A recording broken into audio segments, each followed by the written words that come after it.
after the next sunrise, here's Joe getting ready to go out with the MMU. We have a sequence of footage now that are drawn from both the EVAs, interspersed. We won't distinguish between the two, but try to give you a flavor for what it was like.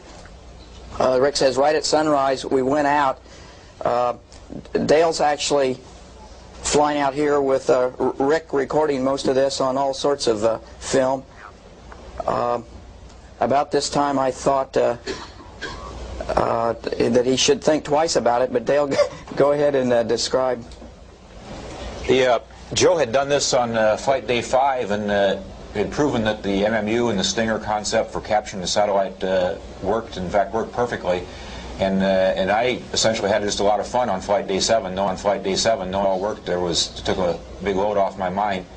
I flew out a little bit differently than Joe had. You might remember Joe commenting that the sun had bothered him. It was in his eyes during the last phase. And you'll see here in a minute that when the sun finally does come up, I was fortunate enough to use the orbiter's nose to shadow the sun. So my approach to the satellite, and you can see that the shadow of the nose of the orbiter now is on the satellite and on me. And so my docking was a little bit easier with that information that Joe had given me from the earlier EVA.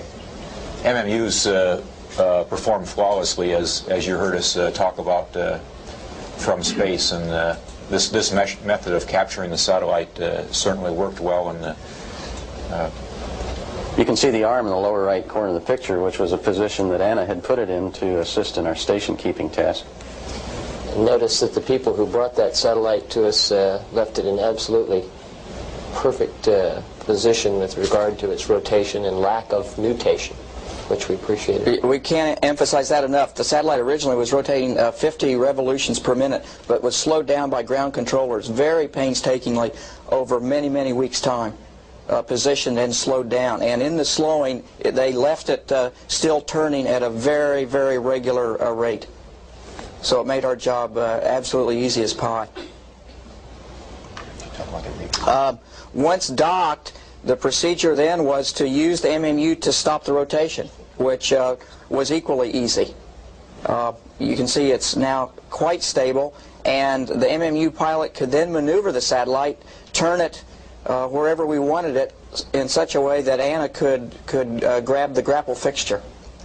Yeah, this is a sequence from the first rendezvous, and it worked just like it did in the simulator, getting Joe commands to maneuver it such that I could see the end effector, the grapple target, and it went very well, very smoothly.